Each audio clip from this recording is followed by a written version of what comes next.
All right, guys, welcome back to another video. My name is Daniel with Leon Investments, where we offer consulting services for those who want to learn how to invest and trade in the stock market. Today, I want to bring you a unique video with a twist. It's not a typical video, but it's kind of like a valuable video for people that want to achieve a similar lifestyle or looking for efficiencies in their lifestyle, that have a similar profession, or maybe they do a different business that is done remotely. So whatever the case is, I kind of want to give you some context on how I operate my life, and maybe you can nitpick some tips in which you can implement in your life to make it a bit more efficient and optimized. As a disclaimer, how I live my life doesn't necessarily mean how you should live your life, but if you're living a similar lifestyle and you're looking for an optimization or whatnot, then this is how possibly a good video. I want to start off with saying, if you are a person that operates a business online and that is highly efficient, meaning all systems and revenue generating assets are online, then you could achieve a lifestyle that is very flexible, that couldn't have been achieved back then before the internet was a thing and before we had computers. But since that is something that we have today, we can essentially have a new type of lifestyle that is emerging, being called as a digital nomad. But I wouldn't necessarily call it that, because a digital nomad, I believe, doesn't stay more than 3 months in a particular country, or 2 months or a month in a particular country, due to the visa regulations. As those visa regulations are becoming a little bit more lenient to remote workers or digital nomads, you're able to stay longer term in those places legally. To achieve this lifestyle, you have to have revenue coming in through a source that is online. And so that could be a job, or preferably it should be, your own business. It could even be you as a freelancer. So having that ability to generate income online is a key component to this type of efficient lifestyle that I'm about to lay out in front of you. For those that do have a business, great, you're in you're in the right direction to achieve a lifestyle that, may interest you, which I'm going to describe in a moment. So when it comes to me, the type of business that I operate is a boutique consulting and portfolio management firm. So, we only offer portfolio management to select clients, not everyone. But we also offer consulting, which is not advisory, but more educational, to anyone who wants to learn how to trade. I believe the stock market business is like a very efficient business. It's like one of the best business models there is in this world, because you can make a lot of money in a short period of time, and it could be done with very little overhead. We're talking about an internet connection, a laptop or a phone, some subscriptions to charting softwares and news outlets, real-time market data, which are very minimal costs to generate such significant amount of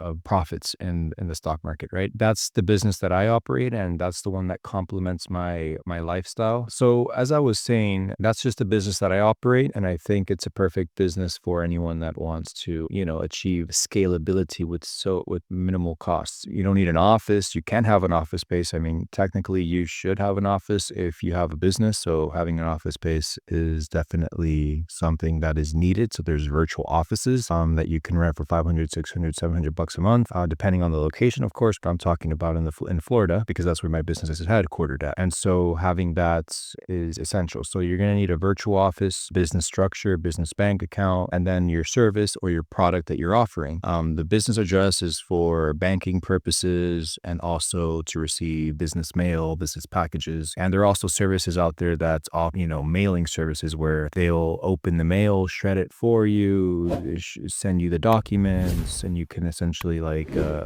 say shred it, throw it away, or tell them to do whatever it is that you need to do with that document or mail. So that's very, very important. So having that base is essential. So once you have that base, which is that business, for me, it's the trading aspect. And if you want to learn how to trade to complement this type of lifestyle, feel free to reach out in the link in the description, and I can help you with learning how to trade and potentially manage portfolios for clients, if that's something you want to do. The next thing is finding countries that you want to live in, right? And now this lifestyle may not be for a lot of people, but for the newer generation, I think it complements, their desire to explore and wanting to, live in different places places, being exposed to different cultures, you're going to have to want to decide what countries you want to live in. Now, I lived in Colombia for 3 years, and that was an experience on its own. I definitely learned a lot. Now, my intention wasn't to establish Colombia as a base initially, no, but then it turned out to be that. But as I kind of progressed and I was like, oh, this is what I'm actually doing, because me as a person, I kind of want this type of lifestyle. It's not like I knew myself before and then I decided to go and do things to achieve. It's like self-awareness, but self-awareness gradually comes into play and comes into realization as you are acting upon your own desires or decisions in life. Is kind of I believe you will always make the decision that you subconsciously know is right for you, but that comes with a level of risk. So you have to be willing to take the risk in order to discover yourself a bit further. But what I did was I would rent places on Airbnb, and yes, they're going to be a little bit pricier because they're short-term rentals versus if you go directly to an agency and rent at market rates, in which locals would pay. You would pay a little bit more. Now, that's the higher cost to achieving this type of lifestyle, is that you're going to have to pay a premium for accommodation when, locals don't pay that. They pay a lower amount. But we're dealing with short-term rentals, like I said, and this type of lifestyle comes with a premium. So what I did was on Airbnb, I found strategic locations around. So I stayed in Santa Marta in Colombia. I stayed in Medellin, Colombia. I also stayed in Bogota for a short period of time, and Cartagena and in Pereira. So these are locations that I stayed in and that I found really good places. And so what I did on Airbnb was I created wish lists, and I put those condos or apartments or houses in those wish lists, and those serve as landing pads. So you want to have a place in which you have stayed in before. You're going to be comfortable in that place, and it resonates with you as a person, so that whenever you go back to that place, it's like staying in your own house without having to have the added costs of actually owning the place. You don't have the hassle and the maintenance and the additional cost of owning the place. You have that flexibility, and you also made that place your own place. And I'm going to get into some tips on how you can make that place more like your own without having to, of course, bring your own luggage, buy your own furniture, bring your own furniture, because, that's not efficient. So you're going to have to have some things that you can bring with you that are portable, that won't be an inconvenience to travel with, that you can use to make that place a lot better and make it your own. For example, for me, it's I made the investment to get some high quality pillows and high quality sheets, and that I put in an airtight bag in my luggage, and it fits in there. I have 4 Samsonite Spectre Light 3.0 luggages that are available, I believe, in Europe and South America, but I do know it's in Colombia. And that luggage is very high quality and very secure. So I keep those pillows and those sheets in wherever I go, and I swap them out whenever I stay at a place with the sheets and pillows that they have in the condo, apartment, or house. So I feel more that I made that place a bit more myself. So I know that a ton of people haven't slept in those sheets, a ton of people haven't slept on those pillows, and they're just mine. Of course, we can't bring a mattress with us, but even if you own the place, you're gonna probably rent it, and there's gonna be people sleeping in that bed anyways. And when you don't rent it, you're gonna stay there, and you're gonna be sleeping on a bed that people sleep in, right? So people have slept in, whether they were short-term renters or long-term renters. So that's just something that's gonna have to stay, unless you want to make an investment into a base, which I really don't see the upside to that, because it's gonna bring a lot of headaches and a lot of mental energy to upkeep it, and you got to maintain it.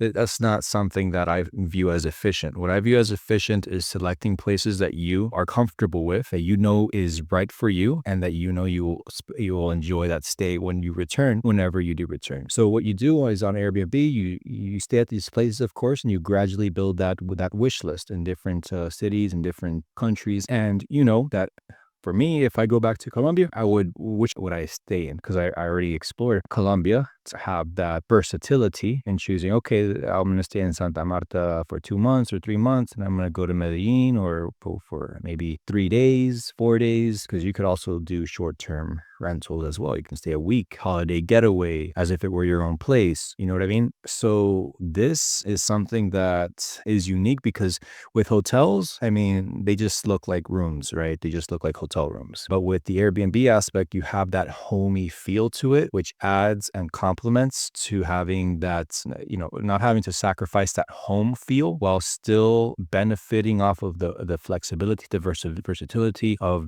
being able to not have to own the place to feel like that is home, if you know what I mean. So that's essentially what I do to achieve a lifestyle, an international lifestyle, basically. And of course, now you're going to have to be dealing with visas. So that's another thing, is you have to explore which countries are right or that allow you to stay long term without being a resident of the country, and of course not a citizen, and also you're not going to be working in the country in the sense as an employee of an organization in that country. So you're not going to have a work visa, education visa. Like, yeah, I guess, but that's not the preferred way of getting long-term stay in the country. You kind of want one that you don't have to do anything else outside of what you already do in your life to stay there. So that's kind of where the visa comes in. The digital nomad visa, remote worker visa, in these different countries is the one that you want to look for.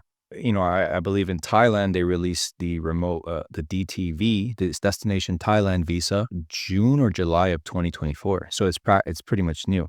And that visa allows you to stay in that country for 5 years. And I think you only have to leave once every year, or maybe you don't even have to leave once every year. You just pay the renewal and you could stay as if you were a resident in the country. So these countries are definitely rolling out these visas, and I believe we're still in its infancy, especially if Thailand just released that. In June of 2024, Thailand is huge. A bunch of expats go to Thailand from all over the world. It's a lot of foreigners go to Thailand to live there. So the fact that Thailand is releasing it recently gives you some idea on how developed this type of visa program is in other countries. So that's something that you're going to want to figure out, establish those long-term visas if possible. In Colombia, I had a digital nomad visa that permitted you to stay in the country for 1 to 2 years, depending on how much time they give you after they approve your visa. In my case, it was 1 year. And then as that visa is about to expire, you renew, preferably 3 months before it expires, so you don't have that stress. You renew it and they just give you another year. Of course, you're going to be paying taxes in the country. So that's kind of something that you kind of have to, plan for to avoid double taxation. Now, I'm not a tax expert, but I do know that, you'll be paying some taxes. Now, you could also couple this lifestyle with, tax benefits. For example, if you are in the US, you could take advantage of the foreign earned income exclusion. And I believe you can exclude $120,000 of foreign earned income from your taxes, but you have to live outside of the US for 355 days of the year, I think, something like that. You can't stay in the US for more than 6 months, because then you won't qualify the foreign income exclusion. But of course, I don't know the exact rules for that, but that's just an idea to get your thoughts rolling in the right direction of how you can optimize and make this lifestyle very efficient. And really, it's just, you really look at what you pay for. You pay for new clothes every year, shoes every year, pay for your rent every year, your food, your water, and then your business. Now, how efficient is your business? If you have a lot of overhead, if you don't have a lot of overhead, like how much you want to grow your business really depends. But my business with a one-man team could really generate some significant profits, considering it's in the stock market and what I said previously about it. So it really depends on your business and what you do. But this lifestyle is a lifestyle that I wouldn't exchange it for anything, because it just provides so much flexibility. Like, for example, if I want to go and explore an island for a week or 2 weeks in Thailand, you can have Starlink. Starlink is I'm sure most of you know what Starlink is, but you can equal internet from satellites that Elon Musk is launching with his rockets every time he does a launch. So that is something that is happening. You could even stay in a very remote hut or village away from everyone. If that's your thing, pull up a Starlink at high-speed internet and you operate your business in a very efficient way. And you don't have to stay, handcuffed to a contract or a lease agreement. You rent a place for 3 months on Airbnb, you stay for 3 months. I guess that's a form of a contract, but like you don't have to stay for a year or anything like that. That's kind of like the lifestyle that I currently have. And I think it's a lifestyle that I think more people are going to implement as they figure out how to break the chains from working corporate, because more and more people are finding out that, they don't need to live a life that was lived in their parents' era. They can adopt a new lifestyle, but of course that comes with risks. And it's essentially like, are you willing to take the risks to achieve that certain lifestyle and figure out exactly like the life that you would want? Because in nature, like, humans aren't made to stay in one location for most of their life. They're nomadic. You look at people in the past and they always would go place to place. The Vikings didn't stay at in the lands that they decided to establish. They decided to go and conquer more lands and more lands. I mean, it's in our nature to be moving around, and I think that is a variable in the equation of achieving happiness, because we're always seeking more, or we're always seeking something different. People say, oh, we're seeking more because a lot of people seek more things to fill that void in them, and it's change what they're seeking. It's not something that is satisfied through material possessions. And the more you acquire material possessions, the more you are stuck in that place, because it makes it harder for you to leave. You're emotionally attached to what you bought. And so now you're in a dilemma where, like, do I get rid of it? What do I do? And you start seeking more things in life. You start seeking more things in life, and it's never going to satisfy you, because I believe humans are very nomadic at nature. In this world that is essentially developing with the internet, this global world is essentially what we're adopting, and it's developing, especially with Bitcoin being introduced into the ecosystem of the internet. I think that in due time, Bitcoin is going to be used as a form of currency. Right now, it's being used as a store of value, but Bitcoin is an essential piece to a digital nomad lifestyle, especially when you're transacting in different countries. The more different countries start adopting Bitcoin and it starts becoming a staple, a cryptocurrency staple, a form of currency in the country, and more people start adopting it, people are going to start transacting with it. For example, you have the dollar, right? The US dollar in the US, and then for fractions of a dollar, you have cents, right? In the form of Bitcoin, it would essentially be one Bitcoin, which would be essentially what you would describe as a dollar. Of course, the values aren't the same of one Bitcoin versus a dollar, but that would be like saying, give me $500, give me $500, give me 500 Bitcoins, or give me one Bitcoin. Now, if you are saying like, okay, let's say this property, let's say a Bitcoin's $1 million, right? You buy a property of $1 million, and it's probably going to have like some cents after. Maybe they weighed the cents, who knows? But that will essentially be like Satoshis for cents. So it's going to be like, give me 50 Satoshis, which would be like, I don't know, $5 or $7, $8, whatever the case is. But you understand the denominations that I'm trying to explain is one Bitcoin, one Satoshi, $1, 1 cent. So that's essentially the form of currency that is establishing right now. Bitcoin is being perceived as a store of value. In the future, it's going to be currency that everyone's going to use, and that it's probably going to be adopted in virtual worlds as well. But that's just a long ways from now. That's something that definitely a digital nomad, as you would describe a digital nomad, a person who travels often, Bitcoin should be part of that arsenal. So for me, like, I just need a high-powered laptop. Decided not to get a PC. I decided to get a laptop because today we have what you call an eGPU, an external GPU, and although components of the laptop are soldered onto the motherboard, what you can do is most of the time you're going to be upgrading the GPU or the CPU. If you maximize the amount of RAM in the computer, which is not soldered onto the motherboard, you can opt for the maximum or upgrade the RAM on the computer, at least for mine. Most of the components you're going to upgrade is the GPU. So whenever the investment is efficient, you can get an external GPU, which is about this size, fits in your backpack, fits in the luggage, and you could put that in and you could achieve high power without having an entire tower, So I think part of the arsenal is to have a high powered laptop. And for my high powered laptop is a System 76 Serval workstation, Serval WS. It has 96 gigabytes of RAM, which I can upgrade some more RAM if that becomes available sometime in the future. So it has two SSDs, 4 terabytes each. I can run 2 operating softwares monitors in total, one on each.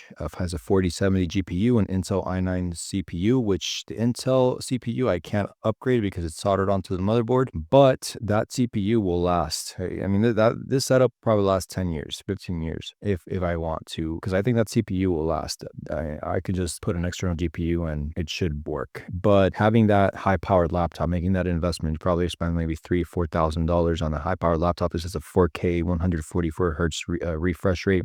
You can easily travel with external monitors if you need multiple monitors. For me, I travel with 2 external monitors, and so my laptop already has a built-in monitor, so I have 3 monitors in which I can work with. And they're high-quality monitors. They're gaming quality, because if you're gonna have monitors, you're gonna want monitors that can satisfy, high-powered needs, which is usually done through gaming or content creation, right? You're gonna want a 4K display for content creation, a lot of RAM, a lot of high-quality SSD for file transfers, efficient file transfers. You're probably gonna want a Wi-Fi router, a travel router, to have your own router when you travel, so you don't have to use that built-in or those routers that the companies give to people who subscribe to internet services with them. And you could also run a VPN on that router as well. Having that router is perfect. And there are different travel routers that now one is being released. It has Wi-Fi 7 capabilities, although my computer has Wi-Fi 6E.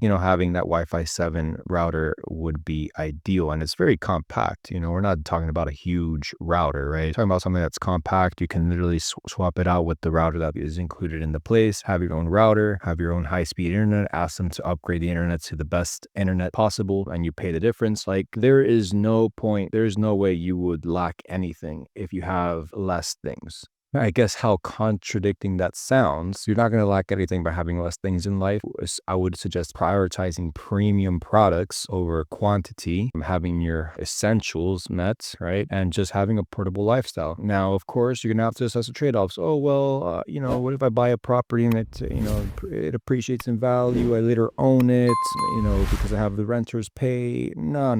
For me, that's too much of a headache, too much of a hassle, mental energy. I'm not on this earth to focus on whether that property is going to be mine in X amount of years and I'm going to have X amount of dollars. And that's not something I want to focus on this life. That is mental energy going to waste just for the pursuit of wealth. Wealth could be achieved in the stock market, honestly. The wealthy people in this world have achieved wealth in the stock market, not in real estate. Of course, you obviously have cases of people becoming really wealthy off of real estate. I mean, you have wealthy people off of real estate, you have wealthy people off this is the stock market. I mean, to each their own. For me, it's a stock market, and I think that complements a highly efficient lifestyle in which you are not tied down to any one location. You have that freedom and flexibility. Of course, you have to adapt to these changes that you're making, because sometimes you take some time to adapt back into that location, and that's why having those landing pad locations in places that you've already stayed in, you feel comfortable in, and it feels like you're returning back home, is important in supporting this type of lifestyle, because you don't want to have to be caught by surprise of a new place that you stayed in, or have that doubt of whether that place is going to be right for you, or if you're going to feel good there. You already stayed there, you already know about it, you just go back to it. And it's just like staying back in your parents' house for visiting them for quite some time. You already know the place, you've lived there, you're comfortable, it's family, it's warm, it's a warm home. You essentially are establishing that through different places by staying there for a long period of time. That's essentially part of the equation. So having that business is one variable in the equation. Another variable in the equation is places to stay that essentially sign long-term lease agreements with 2-month security deposit or whatnot. You just pay as you go month to month on Airbnb. Thing is, the visa stuff, the visa regulations, having those visas are very important. So if I were to go back to Colombia and I'm going to stay there for a year, digital nomad visa, submit the information, granted to me in 2-3 weeks, I can stay in that country for a year or 2 years, depending on how much time they give me. Destination Thailand visa, 5 years, every 5 years, renew.